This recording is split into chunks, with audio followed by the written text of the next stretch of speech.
Welcome to the Flame Tree Myth and Fiction podcast.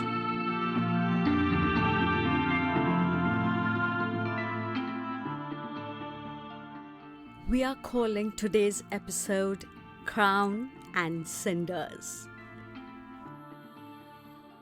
You know that moment in every fairy tale where someone makes a choice that changes everything? No, not the obvious ones, not the kiss or the sword or the magic bean. The quiet ones, the desperate ones, the ones that happen in throne rooms when no one else is listening. Today, we are diving into the shadows cast by crowns where love and power dance their oldest, most dangerous waltz. Because here's what Disney never tells you. Every court has its secrets, and every crown sits heavy with the weight of what rulers will do to protect what they love. We're talking about forbidden love, not the sanitized kind that ends with wedding bells, but the raw, complicated kind that tears kingdoms apart and rebuilds them in new shapes. The kind that makes kings lie and princes disappear and kitchen maids transform into something altogether more powerful. Our first tale comes from Joshua K. Haarstad, whose Naked Villainy appeared in our epic fantasy anthology. Haarstad understands that sometimes the greatest act of love isn't saving someone, it's being willing to become the villain in their story. Here's Naked Villainy, a story about a king who discovers that protecting his son means rewriting the very nature of truth itself. Narrated by Nathan.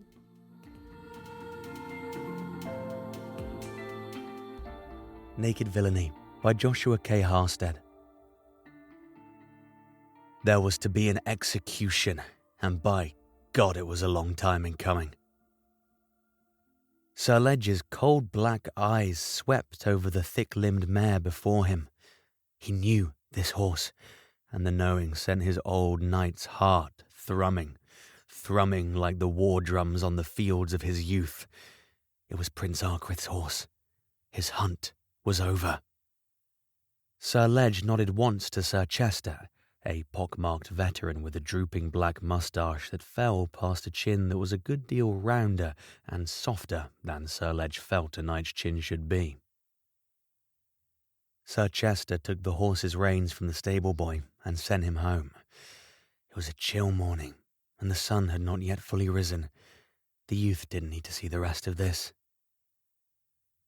"I told you, sir," Peter said, in his nasally voice from where he knelt in the mud before the gathered knights. Sir Ledge turned to him with a frown. The small man looked precisely as Sir Ledge expected all servants to look, surpassingly ugly, with no thought whatsoever for personal hygiene. "That's his horse, sir," Peter went on. "Now, will you please let me go, as you promised? I don't know anything more." Sir Dornan, a broad-shouldered knight with a healthy temperament for violence, hit the servant across the jaw with a gauntleted fist, sending him sprawling into the mud. Sir Ledge thought the reeking brown muck a fitting place for the ugly little servant. But he was a knight, and further, the commander of this company. They were representing the king. "Gently, Sir Dornan, gently," Sir Ledge cautioned the younger man. "I'm starting to believe Peter has led us true." He lowered himself, kneeling before the wretched man. The others said it was a great bit of luck that had led them to Peter, the prince's own personal servant for at least a decade. Sir Ledge didn't believe in luck. God had led him to Braccia. It was there that he found the deplorable fool deep in his cups at the local tavern, speaking with the loose tongue of a depressed drunkard. As Sir Ledge looked into Peter's wide, watery eyes and worm-thin lips, he snorted at the thought of luck having a hand in his hunt. Did his subordinates truly believe he had been elevated to his position due to his family name alone? "Peter," Sir Ledge began, placing his forefinger beneath Peter's chin to force the man to look him in the eye. "Do you know why God gave you that hideous face?" "No, sir." "God gave you that face so I would recognize you. A face so ugly it would stand out even in a degenerate peasant village like Braccia." Sir Ledge's knights laughed quietly around them. Did they see it now? It was he, Sir Ledge, that had found one of perhaps 2 men in the entire kingdom who knew the whereabouts of Prince Arcrith. And it had also been he, Sir Ledge, with his formidable memory, to recognize the dirty lout. They were all here because of him, his cleverness coalescing with God's will. Luck was for the faithless. Sir Ledge moved his hand from Peter's chin to his bony shoulder. "You are sure he is here?" Peter hesitated. You won't hurt him. Oh, please, don't hurt him. He can't help what he is. You know that, don't you, Sir Ledge? You know." Sir Dornan raised his fist again, but Sir Ledge stopped him with an upraised hand. "We would never harm the prince, boy," Sir Ledge replied impatiently. "We are King Elcrith's own sworn swords. I am a knight, as are my companions. My concern is solely for the safety of my prince. Now answer me. Is he here?" Peter sighed in relief and jerked his head toward the nearby inn. "3rd room to the left on the 2nd floor. Told him you would come. Told him to go back home over and over.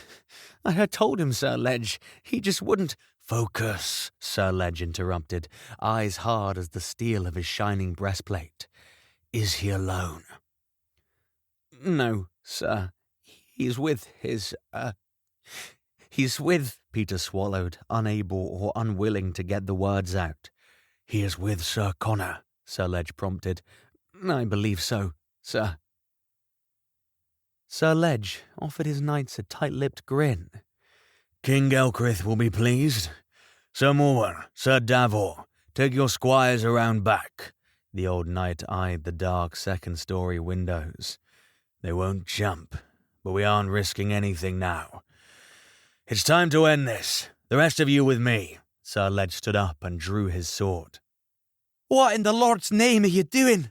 A stout, red-haired woman marched down the flattened green path toward them, her hands balled into formidable-looking fists at her sides.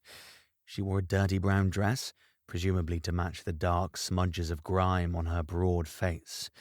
Sir Ledge wrinkled his nose as she drew near. The stable boy followed in her wake, holding his skinny arms around his chest, eyes downcast. The woman strode up to Sir Ledge, stepping between him and the nearby inn, paying no heed at all to his drawn sword. When none of the knights spoke, the fiery woman repeated herself. "Can you hear me, old goat? What are you doing in my village? Pulling my boy from his morning work. We got no need for you here."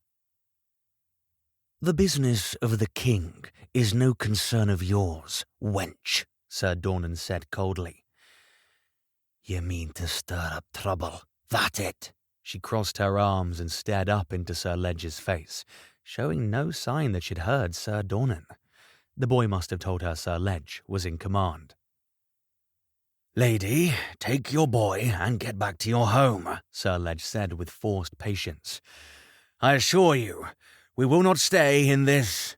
He looked around at the 4 shabby buildings that comprised the place, seeming to struggle for a word. "Farm, community, a moment longer than we must." "I'm no lady, you old fool. Name's Ailish, and ye have the honour of finding yourself in the town of Dunbarrow. Ever looked at a map?" She turned back and nudged her son roughly in the ribs. "D'ye believe it, Ebbie? Here in Dunbarrow, we always thought knights had to be educated. First knights we ever see don't even ken where they are." Lower your voice, woman. Sir Ledge raised his sword, hoping to intimidate her. She didn't move an inch. What do you mean to threaten a woman now? Is that it? She raised her voice with each word until she was shouting. And this one calls himself a knight? Everyone wake up to come see the great honourable knights, good for scaring children and women. She knows, Sir Ledge suddenly realised. She was trying to warn them. Prince Arkwright was really here. He felt the war drums pounding in his blood again. His eagerness must have shown on his face. The woman turned to her son, whispering quickly in his ear. The boy stared at her fearfully for a moment, hesitating, before he began walking to the front door of the inn. Grab him, Sir Ledge said calmly. Sir Dornan lunged, easily taking hold of the boy's neck. Take your filthy hands off him, Ailish roared. Sir Ledge stepped forward smoothly. The point of his sword suddenly hovered over the boy's heart. If you raise your voice again, he paused, speaking each word with the gravity of a promise as he held Ailish's terrified gaze. You will be burying your son before noon. I would never harm a woman or child, but this lad here seems to be about the age of a man. Does he not, Sir Dornan? He does indeed, Sir Ledge. Sir Dornan grinned savagely at Ailish. All right, just let him go. Sir Ledge held his sword another moment, enjoying his power before slowly lowering it. Thank me for my mercy. I thank ye, sir, the boy said breathlessly. Sir Ledge chuckled when he noted the child's filthy brown slacks. The boy had wet himself. Sir Ledge gestured lazily to his companion, and Sir Dornan released the boy, who immediately ran to Ailish. The pair quickly turned and headed back the way they'd come, all but running. And me, sir? Peter asked from the mud. You said you'd let me go if I told you about the prince? Sir Ledge tore his eyes from the retreating woman to stare down at the man incredulously. You aided in the kidnapping of Prince Arkwright Celadorn. But, sir, it was not a kidnapping. Sir, you... Tolerance and mercy, Sir Dornan, Sir Ledge cut in. Two of our highest virtues. What would you suggest we do with this villain? Tolerance and mercy, Sir Dornan repeated, stroking his chin thoughtfully. His crime is a terrible thing. But for tolerance, for mercy, spare him the rack? Yes, Sir Ledge agreed. Peter, we will spare you the rack. Oh, thank you, sirs, Peter cried.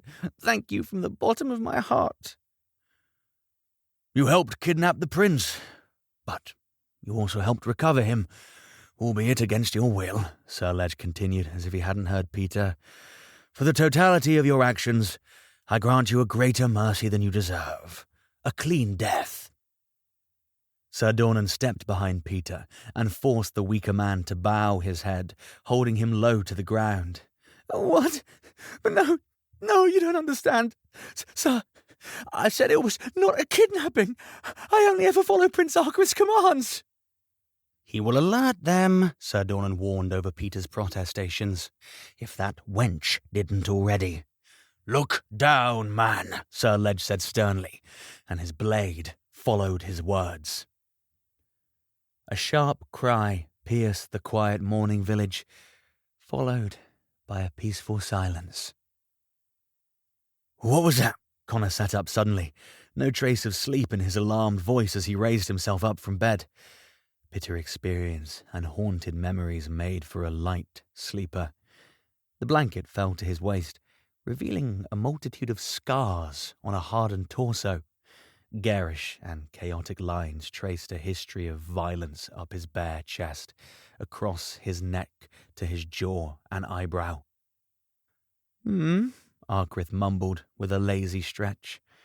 Unlike his companion, the yellow-haired 24-year-old had a talent for sleeping deeply. Connor found the only consistent way to get Arkwith out of bed most mornings was by pressing the soles of his cold feet to Arkwith's legs. The prince would wake, cursing him, but behind each impotent curse was Arkwith's musical laugh.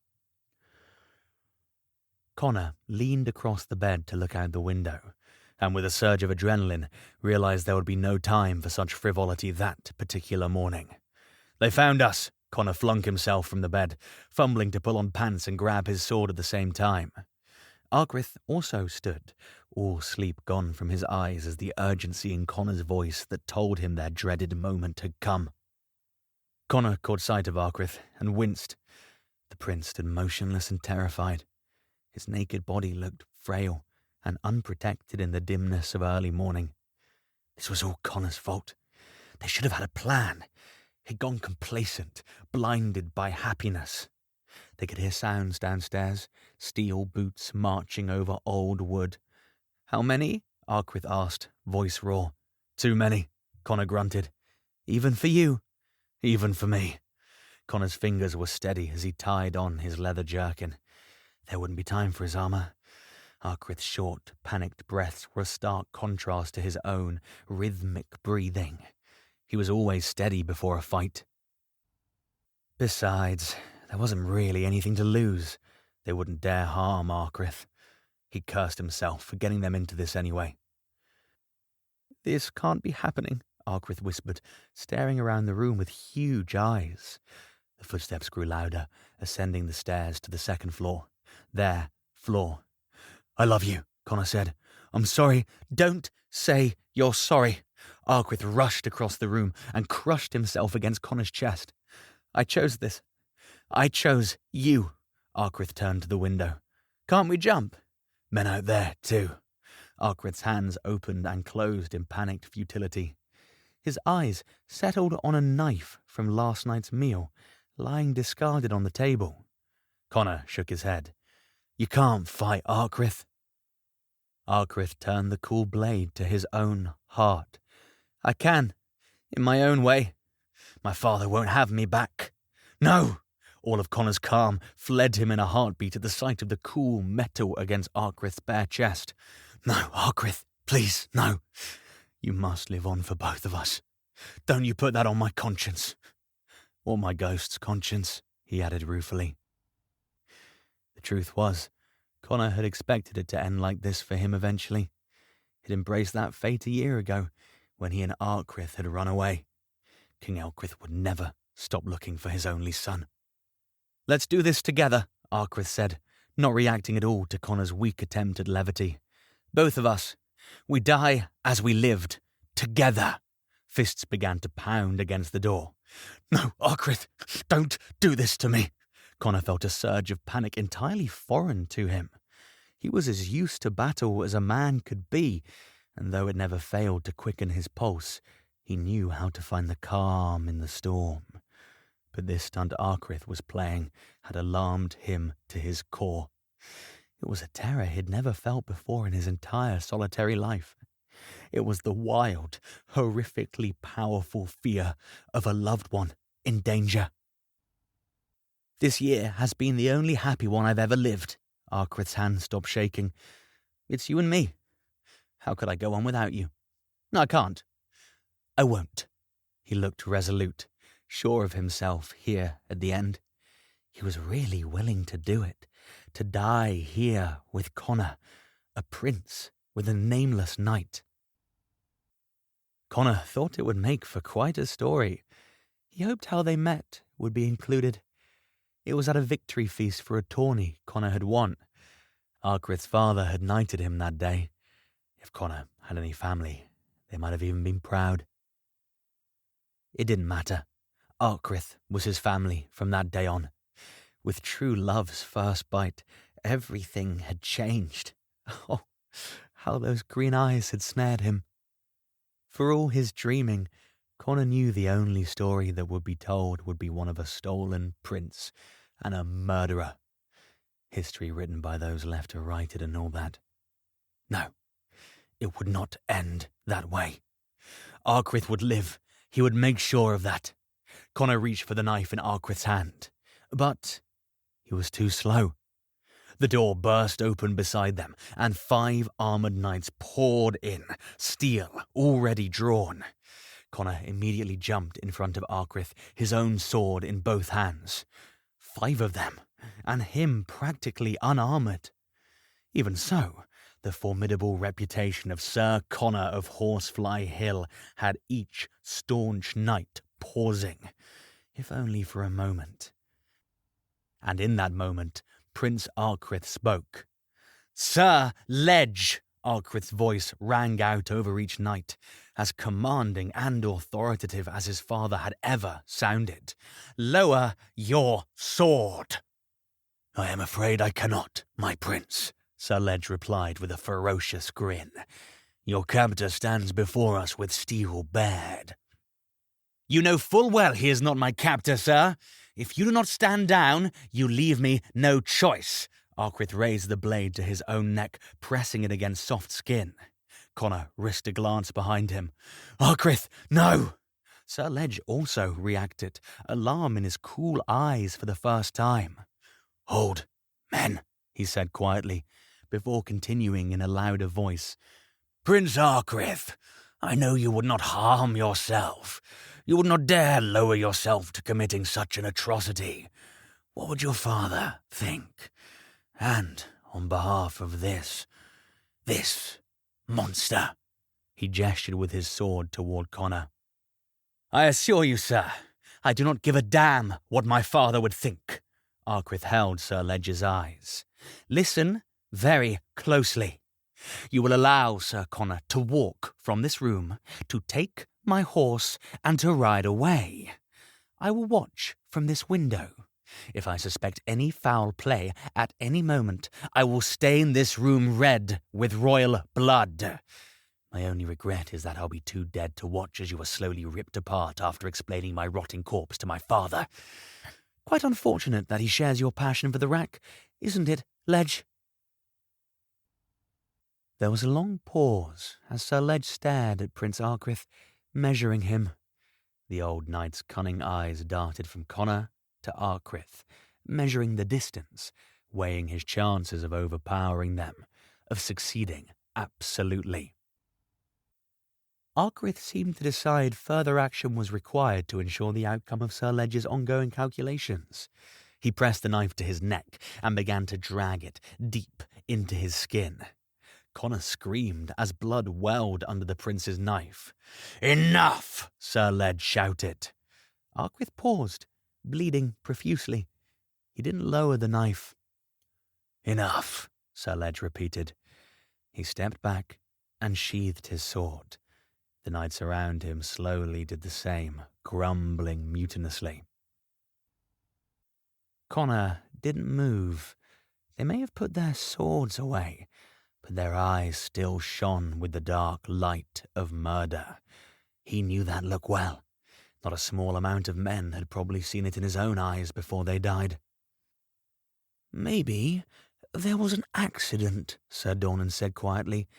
"Maybe Connor killed the prince before we got here." "No," Sir Chester said. "King Elquith will have our heads if his only son and heir to his family name dies." "As if this one will father any children," Sir Morwen snickered. "Don't care much if he's a prince. Freaks like him deserve whatever they get, and I don't mind if I'm the one to give it to them." His grip tightened on his sheathed sword. Their words burrowed under Connor's skin like parasites, squirming their way into old wounds where every cruel jibe was just an echo of hate he'd already heard 100 times before. It was nothing new to him, but to hear it about his prince, about Arkwith, and to know that he was the cause of it. Connor's sword twitched in his hands. Maybe he could take them all now that their swords were sheathed. Maybe he was quick enough. Maybe he didn't care if he wasn't. He was surprised to find that it was fear that held him back. Fear for Arkwith. It was the dreadfully clear memory of Arkwith's stony face with a knife over his heart. Arkwith was somehow serious about offing himself if Connor died. For that reason alone, by God, Connor knew he was going to have to do better. A whole lot better than charging into 5 armoured knights half naked. "Silence!" Sir Ledge spat at his knights, his puckered old face twisted in a livid scowl. "Remember your place. Whatever else he may be, he's still the prince, and we're going to bring him back alive. Let Connor the kidnapper pass, disgusting little upstart. He knows this isn't over." "On your word as a knight, sir, you will not harm him?" Arkwith asked. "On my word as a knight," Sir Ledge replied through gritted teeth. Connor turned to Arkwith, shakily releasing a held breath. Their hands touched. "And here I thought I was the one keeping you safe all this time," Connor said. "I love you," Arkwith offered a weak smile, with one hand still on the knife and the other linking with Connor's. "Surely you don't mean to make us watch this abomination, Ledge?" Sir Dornan asked, looking about a moment away from unsheathing his blade once more. "Out, Connor," Sir Ledge growled. "This instant, or I'll forget my honour, as you so clearly have forgotten yours." Connor paused another moment, leaning into Arkwith. "They'll tell you I'm dead," he whispered. "They'll tell you they've caught me and killed me. Never believe them. Never." Connor left then, his sword still in his hand. He sidled past the other knights without turning his back to them. "Let him by!" Sir Ledge called from the window to the surrounding knights in wait outside. They called back in confusion, but Ledge was unyielding. "Let him by, or Prince Arkwith's blood will be on your head. Would you like to be the one to explain that to King Elkrith?" Heartbeats later, and Connor was outside and on Arkwith's horse. He turned in the saddle to stare up through the smudged window. Prince Arkwith nodded once, a two-way promise, understood and ironclad. Time would not dull the sharp edge of love's blade. Connor dug his heels into the horse's sides and was off in a spray of dirt. Arkwith dropped the knife. Before it hit the ground, Sir Dornan's iron grip had him by the wrist. "After him!" Sir Ledge shouted to his men outside. They were quick to find their own horses and begin the hunt anew. "You won't catch him without me slowing him down," Arkwith said. A glance at Sir Ledge's sour face told him the old knight was thinking the same. Arkwith looked back to the window. "I never thought it would hurt this much." Tears appeared unbidden, rolling down his cheeks. "It's like watching a piece of myself disappear." Every moment put Connor farther and farther away from him. Prince Arkwith sniffed and wiped the tears away. "I will see you again," he said in a whisper, with his hand on the glass where Connor finally faded from view. "I will see you again."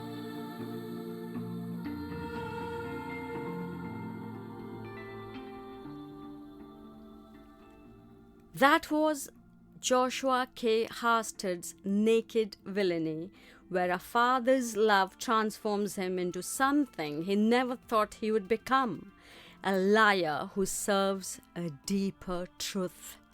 Because sometimes the greatest villainy is refusing to let the world see your child as anything less than perfect. Haarstad gives us a king who understands that power isn't about commanding armies, it's about controlling narratives. And love, real love, sometimes requires you to become the monster in everyone else's story so the person you love can remain the hero in their own. But what happens when the powerless refuse to accept the story they have been given? When someone decides that transformation isn't just possible but inevitable? The brothers Grimm knew something that modern retellings often forget. Cinderella isn't just about getting the prince. It's about what happens when someone who's been told they're worthless discovers they have the power to rewrite their own ending. In the Grimm version, there are no fairy godmothers with sparkling wands. There's only a girl, a tree that grows from tears, and birds that see the truth when everyone else chooses blindness. This is Cinderella as she was meant to be, not rescued but transformed through her own resilience. Narrated by B.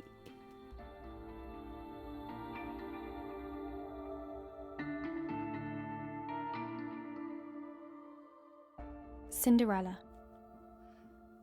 The wife of a rich man fell sick, and as she felt that her end was drawing near, she called her only daughter to her bedside and said, "Dear child, be good and pious, and then the good God will always protect thee, and I will look down on thee from heaven and be near thee."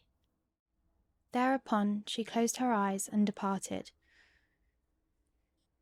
Every day the maiden went out to her mother's grave and wept, and she remained pious and good. When winter came, the snow spread a white sheet over the grave, and when the spring sun had drawn it off again, the man had taken another wife. The woman had brought 2 daughters into the house with her, who were beautiful and fair of face, but vile and black of heart. Now began a bad time for the poor stepchild. "Is the stupid goose to sit in the parlour with us?" said they. "He who wants to eat bread must earn it. Out with the kitchen wench." They took her pretty clothes away from her, and put an old grey bedgown on her, and gave her wooden shoes. "Just look at the proud princess, how decked out she is," they cried, and laughed, and led her into the kitchen. There she had to do the hard work from morning till night, get up before daybreak, carry water, light fires, cook and wash. Besides this, the sisters did her every imaginable injury. They mocked her, and emptied her peas and lentils into the ashes, so that she was forced to sit and pick them out again. In the evening, when she had worked till she was weary, she had no bed to go to, but had to sleep by the fireside in the ashes. And as on that account she always looked dusty and dirty, they called her Cinderella. It happened that the father was once going to the fair, and he asked his 2 stepdaughters what he should bring back for them. "Beautiful dresses," said one. "Pearls and jewels," said the second. "And thou, Cinderella," said he, "what wilt thou have?" "Father, break off for me the first branch which knocks against your hat on the way home." So he bought beautiful dresses, pearls and jewels for his 2 stepdaughters, and on his way home, as he was riding through a green thicket, a hazel twig brushed against him and knocked off his hat. Then he broke off the branch and took it with him. When he reached home, he gave his stepdaughters the things which they had wished for, and to Cinderella he gave the branch from the hazel bush. Cinderella thanked him, went to her mother's grave and planted the branch on it, and wept so much that the tears fell down on it and watered it. And it grew, however, and became a handsome tree. Thrice a day Cinderella went and sat beneath it, and wept and prayed, and a little white bird always came on the tree. And if Cinderella expressed a wish, the bird threw down to her what she had wished for. It happened, however, that the king appointed a festival which was to last 3 days, and to which all the beautiful young girls in the country were invited, in order that his son might choose himself a bride. When the 2 stepsisters heard that they too were to appear among the number, they were delighted, called Cinderella and said, "Comb our hair for us, brush our shoes and fasten our buckles, for we are going to the festival at the king's palace." Cinderella obeyed, but wept, because she too would have liked to go with them to the dance, and begged her stepmother to allow her to do so. "Thou go, Cinderella," said she. "Thou art dusty and dirty, and wouldst go to the festival. Thou hast no clothes and shoes, and yet wouldst dance." As, however, Cinderella went on asking, the stepmother at last said, "I have emptied a dish of lentils into the ashes for thee. If thou hast picked them out again in 2 hours, thou shalt go with us." The maiden went through the back door into the garden and called, You tame pigeons, you turtle doves, and all you birds beneath the sky, come and help me to pick the good into the pot, the bad into the crop. Then 2 white pigeons came in by the kitchen window, and afterwards the turtle doves, and at last all the birds beneath the sky came whirring and crowding in, and alighted amongst the ashes. And the pigeons nodded with their heads and began, pick, pick, pick, pick, pick. And the rest also began to pick, pick, pick, pick, pick, and gathered all the good grains into the dish. Hardly had 1 hour passed before they had finished, and all flew out again. Then the girl took the dish to her stepmother, and was glad, and believed that now she would be allowed to go to the festival. But the stepmother said, No, Cinderella, thou hast no clothes, and thou canst not dance. Thou wouldst only be laughed at. And as Cinderella wept at this, the stepmother said, If thou canst pick 2 dishes of lentils out of the ashes for me in 1 hour, thou shalt go with us. And she thought to herself, That she most certainly cannot do. When the stepmother had emptied the 2 dishes of lentils amongst the ashes, the maiden went through the back door into the garden and cried, You tame pigeons, you turtle doves, and all you birds under the heaven, come and help me to pick the good in the pot, the bad into the crop. Then 2 white pigeons came in by the kitchen window, and afterwards the turtle doves, and at length all the birds beneath the sky came whirring and crowding in, and alighted amongst the ashes. And the doves nodded with their heads and began, pick, pick, pick, pick. And the others began also, pick, pick, pick, pick, and gathered all the good seeds into the dishes, and before half an hour was over they had already finished, and all flew out again. Then the maiden carried the dishes to the stepmother, and was delighted, and believed that she might now go with them to the festival. But the stepmother said, All this will not help thee. Thou goest not with us, for thou hast no clothes, and canst not dance. We should be ashamed of thee. On this she turned her back on Cinderella, and hurried away with her 2 proud daughters. As no one was now at home, Cinderella went to her mother's grave beneath the hazel tree and cried, Shiver and quiver, little tree, silver and gold throw down over me. Then the bird threw a gold and silver dress down to her, and slippers embroidered with silk and silver. She put on the dress with all speed and went to the festival. Her stepsisters and the stepmother, however, did not know her, and thought she must be a foreign princess, for she looked so beautiful in the golden dress. They never once thought of Cinderella, and believed that she was sitting at home in the dirt, picking lentils out of the ashes. The prince went to meet her, took her by the hand, and danced with her. He would dance with no other maiden, and never let loose of her hand, and if someone else came to invite her, he said, This is my partner. She danced till it was evening, and then she wanted to go home, but the king's son said, I will go with thee, and bear thee company. For he wished to see whom the beautiful maiden belonged. She escaped from him, however, and sprang into the pigeon house. The king's son waited until her father came, and then he told him that the stranger maiden had leapt into the pigeon house. The old man thought, Can it be Cinderella? And they had to bring him an axe and a pickaxe, that he might hew the pigeon house to pieces, but no one was inside it. And when they got home, Cinderella lay in her dirty clothes amongst the ashes, and a dim little oil lamp was burning on the mantelpiece. For Cinderella had jumped quickly down from the back of the pigeon house and had run to the little hazel tree, and there she had taken off her beautiful clothes and laid them on the grave, and the bird had taken them away again, and then she had placed herself in the kitchen amongst the ashes in her grey gown. Next day, when the festival began afresh, and her parents and the stepsisters had gone once more, Cinderella went to the hazel tree and said, Shiver and quiver, my little tree. Silver and gold throw down over me. Then the bird threw down a much more beautiful dress than the one on the preceding day, and when Cinderella appeared at the festival in this dress, everyone was astonished by her beauty. The king's son had waited until she came, and instantly took her by the hand and danced with no one but her.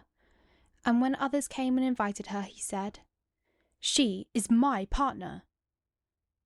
When evening came, she wished to leave, and the king's son followed her and wanted to see into which house she went. But she sprang away from him, and into the garden behind the house. Therein stood a beautiful tall tree, on which hung the most magnificent pears. She clambered so nimbly between the branches like a squirrel that the king's son did not see where she was gone.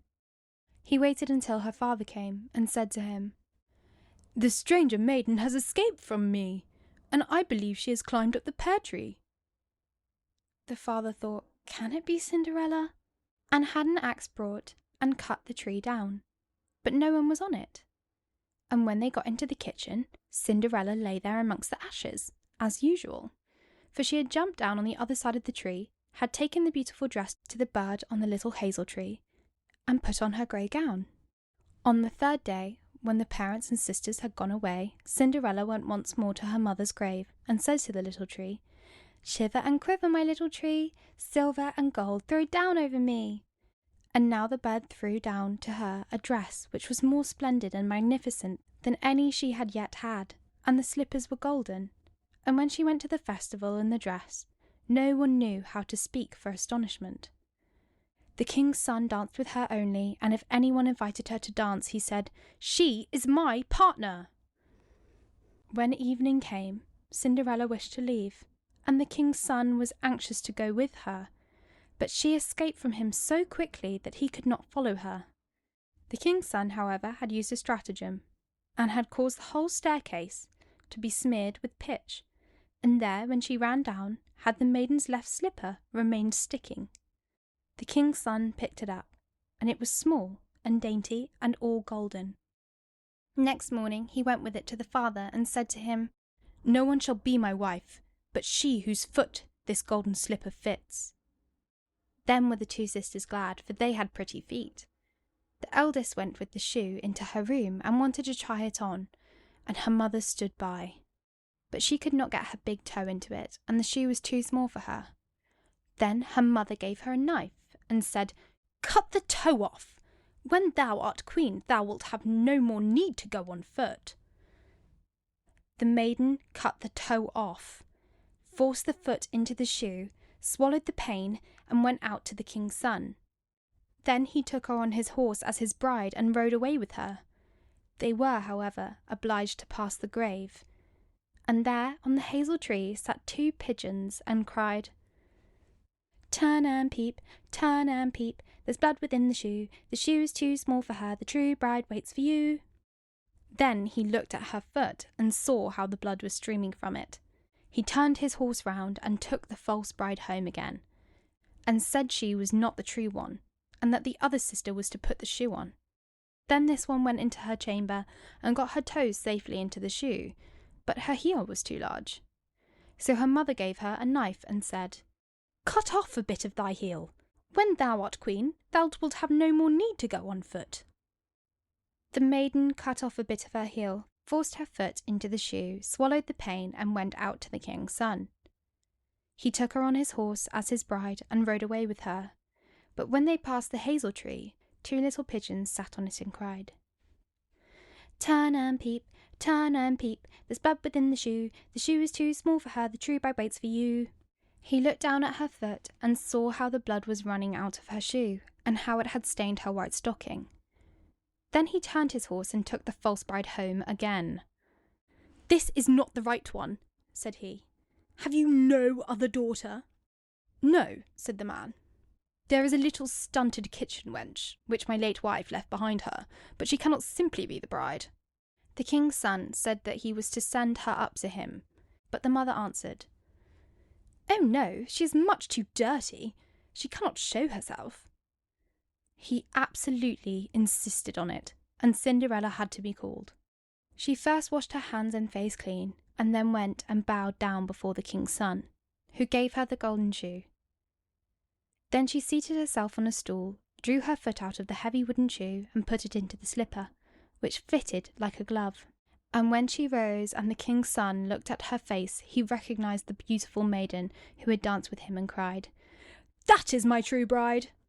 The stepmother and the two sisters were terrified and became pale with rage. He, however, took Cinderella on his horse and rode away with her. As they passed the hazel tree, the 2 white doves cried, turn and peep, no blood is in the shoe is not too small for her, the true bride rides with you. And when they had cried that, the 2 came flying down and placed themselves on Cinderella's shoulders, one to the right, the other on the left, and remained sitting there. When the wedding with the king's son had to be celebrated, the 2 false sisters came and wanted to get into favour with Cinderella and share her good fortune. When the betrothed couple went to the church, the elder was at the right side and the younger at the left, and the pigeons pecked one eye of each of them. Afterwards, as they came back, the elder was at the left and the younger at the right, and then the pigeons pecked out the other eye of each. And thus for their wickedness and falsehood, they were punished with blindness for as long as they lived.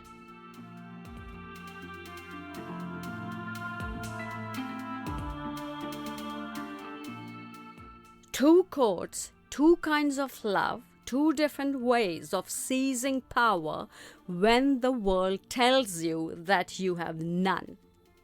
Whether you are a king rewriting history to protect your son, or a kitchen maid who refuses to believe that cinders are her destiny, the message is the same. Sometimes the most radical act is simply deciding that the story you have been told isn't the story you're going to live. Until next time, remember, the most dangerous person in any kingdom isn't the one with the biggest army. It's the one who's decided to stop believing in other people's versions of who they're supposed to be. A theme we talk about in our next week's podcast, The Beast Within. Thanks so much for listening. We really hope you enjoyed this episode of the Flame Tree Myth and Fiction podcast and look forward to the next episode. Do recommend it to your friends. Goodbye for now.